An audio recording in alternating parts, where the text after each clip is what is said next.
आज मैं आपके सामने होम्योपैथी की ऐसी जो 12 अद्वियात हैं उनके बारे में बात करूंगा, बहुत ही शार्टली, कि जो हर घर की ज़रूरत है। कोविड के बाद आपने देखा होगा कि वही डॉक्टर साहिबान जो आपको कहते थे जी कि जो सेल्फ़ मेडिकेशन है वो बहुत बड़ी ख़तरनाक होती है, फिर उन्हीं लोगों ने आपको टेली मेडिसिन के ज़रिए जो है वो मेडिसिन बताना स्टार्ट कर दी और आपको ये बताया गया कि आप घर के अंदर अपनी मेडिसिन खुद ही रखें और हॉस्पिटल विज़िट ना करें, क्योंकि कोविड जो है वो फैलने का ख़तरा है और आपके घर के अंदर एक डिस्पेंसरी होनी चाहिए ताकि आप खुद ही जो अपने चाहने वाले हैं उनका ट्रीटमेंट कर सकें।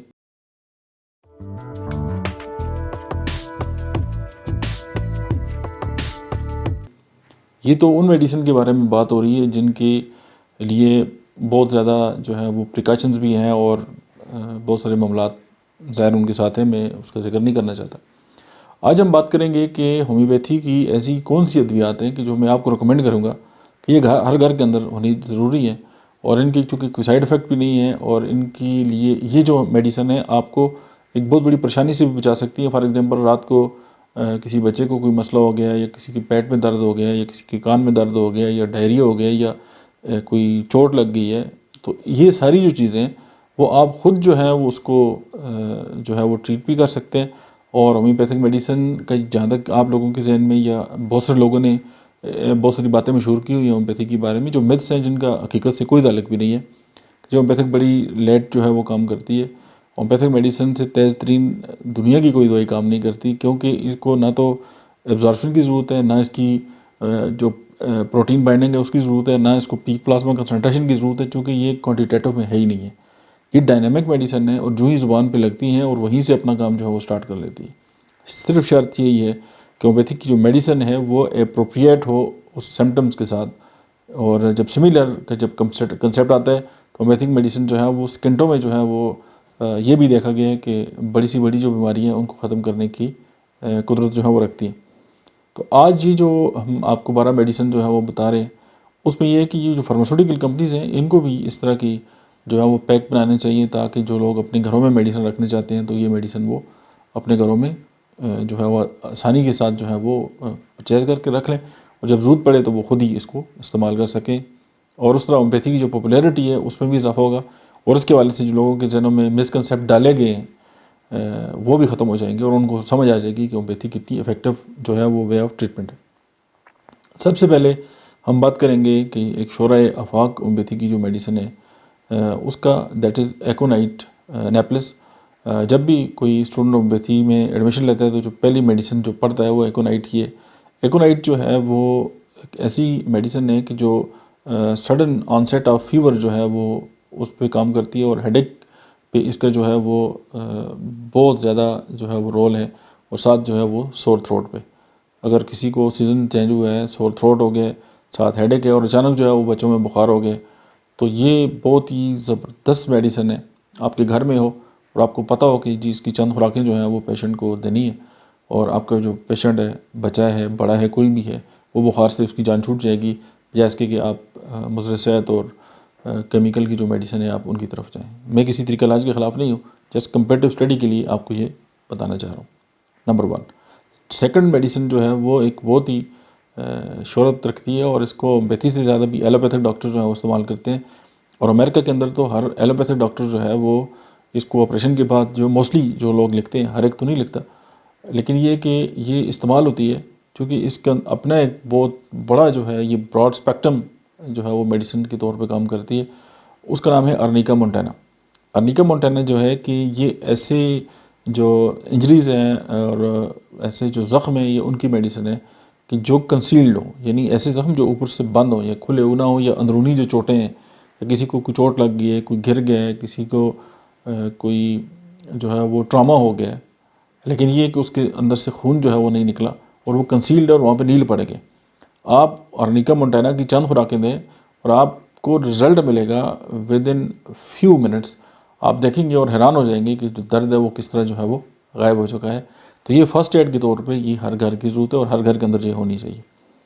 नंबर तीसरी जो मेडिसिन है आज हम उसके बारे में बात करेंगे वो है आर्सेनिक एल्बम। आर्सेनिक एल्बम जो मेडिसिन है वो इस तरह के घर में किसी को वोमिटिंग हो गई है, अचानक जो है फूड पॉइजनिंग हो गई है, तबीयत ख़राब हो गई है और कोई वायरल इन्फेक्शन आ गया है और आपको लगता है कि यार अभी हॉस्पिटल जाते जाते बहुत टाइम भी लगेगा, और समटाइम रात को गाड़ी नहीं मिलती है, गाड़ी होती नहीं है, या कोई भी मसला पेश आ सकता है। तो ये एक ऐसी मेडिसिन है कि जो मतलब डायरिया में, फूड पॉइजनिंग में, वायरल इन्फेक्शंस में, वोमिटिंग में ये कमाल का काम करती है। और अगर आप इसकी चंद खुराकें आप देंगे तो आपके जो पेशेंट है उसको हॉस्पिटल लेके जाने की ज़रूरत नहीं पड़ेगी, वो बेहतर हो जाएगा। चौथी जो मेडिसिन है उसका नाम है एपिस मेलिफिका। एपिस मेलिफिका जो है वो बी स्टिंग है, उससे बनाई जाती है। और ये जो इंसेक्ट बाइट्स हैं, या किसी को किसी चीज़ ने काट लिया है, कोई डंग लग गया है, कोई शहद की मक्खी ने काट लिया है, किसी को किसी और चीज़ ने जो है वो काटा है, और वहाँ पे जो है वो इन्फ्लेमेटरी जो है एलर्जिक रिएक्शन हो गया, और वहाँ पे सोजन है, वहाँ पे इरिटेशन है, वहाँ पे जलन हो रही है, वहाँ पे ये सारे इश्यूज़ अगर आ गए हैं तो एपिस मेलिफिका जो है वो फौरी तौर पे इस तरह के जो इश्यूज़ हैं उनको एड्रेस कर देती है। नंबर 5 पे जो मेडिसिन आती है दैट इज़ बेलाडोना। बेलाडोना जो है वो एंटी इन्फ्लेमेटरी मेडिसिन है, और जहाँ पे भी इन्फ्लेमेशन आ जाएगी, चाहे वो जहाँ पे रेडनेस आ गई, हीट आ गई, स्वेलिंग आ गई, लॉस ऑफ फंक्शन आ गया, पेन आ गया, यानी इन्फ्लेमेशन के अंदर जितने भी सिम्टम्स आते हैं वो आ गए, तो आप बेलाडोना को इस्तेमाल कर सकते हैं। और ज़बरदस्त बात है कि बेलाडोना होम्योपैथी में भी इस्तेमाल होती है, एलोपैथी में भी इस्तेमाल होती है, और हिकमत में भी इस्तेमाल होती है। और ये इसकी प्रॉपर्टी या इसका जो मरकज़ी ख्याल है वो जो है वो इन्फ्लेमेशन है, और किसी भी एक्यूट इन्फ्लेमेशन में बेलाडोना जो है वो दी बेस्ट इफ़ेक्ट जो है वो रखती है। और नंबर 6 पे आज हम जिस मेडिसिन को जो है वो हम डिस्कस करेंगे वो कैलेंडोला है। कैलेंडोला जो है वो लोकल जो है वो एक प्लांट है, उससे मेडिसिन बनती है, और इसको हम लोकल सतबरगा भी कहते हैं, और मैरीगोल्ड भी कहते हैं। और ये जो है वो जो स्पेशली जो कोल्ड सोर हैं उसके साथ माउथ अल्सर्स हो गए हैं, और जो जिस्म है उस पर चोट लग गई है, इवन स्टमक अल्सर है उसमें भी, और ये बेस्ट एंटीसेप्टिक है। और आप इसको जो है वो टॉपिकली जो है वो इसकी ऑइंटमेंट्स क्रीम भी मिलती है, वो भी आप इस्तेमाल कर सकते हैं। तो जो कंसील्ड जो ज़ख़म, ये चोटें हैं, उनके लिए अर्निका है, और जो खुले हुए हैं उनके लिए कैलेंडोला है। ये इसमें फ़र्क आपने याद रखना है। 7 नंबर पे जिस मेडिसिन को हम डिस्कस करेंगे वो हाइपेरिकम है। हाइपेरिकम जो है वो जहाँ पे भी एक्सीलेंट रेमेडी है कि जहाँ पे भी नर्व इंजरी आ जाए, या कटे फटे जो ज़ख़म है वहाँ पे आ जाए। अगर किसी को नर्व पे चोट लगी है, इवन शटिका हो गया है उसमें, और मतलब है कि शूटिंग पेन है, जो इफ़ेक्टिव पार्ट है उसमें स्वेलिंग, और वो भी जो इन्फ्लेमेशन है उसकी जो सिम्टम्स आ गई हैं। लेकिन इसमें जो मरकज़ी ख्याल ये है कि जो नर्व की जो चोट है उसमें जो है ये बहुत ज़बरदस्त शोहरत रखती है, और पेशेंट जो है उसको विद इन नो टाइम जो है वो रिलीफ देती है। उसके बाद नंबर 8 पे जिस मेडिसिन को हम डिस्कस करेंगे दैट इज़ लेडम पाल्स्टर। लेडम पाल भी कहते हैं इसको। तो ये जो है वो पंक्चर जो वाउंड है, ये उनकी जो है वो मेडिसिन है। जिस तरह आपने देखा होगा कि जब कोई गाड़ी का टायर पंचर होता है और उस टाइप के जो ज़ख़म होते हैं वो आ जाएँ, तो फिर लेडम पाल जो है वो वहाँ पे अपना काम करती है। और उसके बाद अगर किसी को कोई नीडल लग गई है, या जिस्म में सुई चुभ गई है, या कोई मतलब स्टिंग बाइट के लिए ये भी बड़ी ज़बरदस्त मेडिसिन है, या कोई शार्प चीज़ है, ऑब्जेक्टिव है, जिसके साथ जिस्म जो है उस पर ज़ख़म आ गया है, तो ये हेल्प करती है जल्दी हील करने में भी, और जो पेन और उस वक्त जो एक्यूट कंडीशंस हैं, जो सिम्टम्स हैं, उनको भी सबसाइड करने में। उसके बाद नंबर 9 पे जो फर्स्ट एड के तौर पर जो रेमेडीज़ घर के अंदर होनी चाहिए वो नक्स मीका है। और नक्स मीका जो है वो स्टमक अपसेट की जो है मेडिसिन है, और आपने कोई पार्टी कर ली या कोई और इस तरह की बात कर ली तो स्टमक के अंदर पेन स्टार्ट हो गया, या आपने कोई इस तरह की चीज़ें खाई जिसकी वजह से आपकी जो डाइजेशन है वो ख़राब हो गई, तो घर के अंदर ये होनी चाहिए, और आप इसको जो है वो इस्तेमाल करें। 1-2 खुराकों के साथ आपका मसला हल हो जाएगा, और ये कम्प्लिकेशन की तरफ जो है वो नहीं जाएगा। उसके बाद अगर हम बात करते हैं नंबर 10 पे, तो दैट इज़ पोडोफाइलम। पोडोफाइलम एक ऐसी मेडिसिन है कि जो वाटरी डायरिया है उसके लिए बहुत शोहरत रखती है, और उसके साथ जो है वो एब्डामिनल जो है वो क्रैम्प्स पड़ते हैं।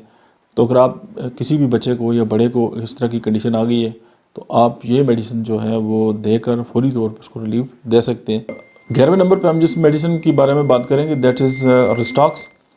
रिस्टॉक्स जो है वो ऐसी रेमेडी है जो जो ब्रुसेस हैं, यानी जो ज़ख़म लग गया है, और उसके बाद जो है वो मसल जो हैं उसके अंदर इश्यूज़ आ गए हैं, और उसके बाद जो माइक्रोसिन है मसल की वो ख़राब हो गई है, जो जॉइंट पेन है वो बॉडी के अंदर आ गए हैं, और उसके बाद पूरी बॉडी जो है वो उससे मुतासर हो गई। और ये बेस्ट एंटीवायरल भी है, और मैंने 12 इससे जो है ना हर्पीज़ जोस्टर जो है उसके बहुत सारे पेशेंट जो है उनको ट्रीट किया, और इवन को वो 20-20 साल से वो जलन थी उनको, और इसकी 1-2 खुराकों ने जो है वो जैसे आग पे पानी का काम किया, और वो उनकी जो जलन और बर्निंग जो थी वो ख़त्म हो गई।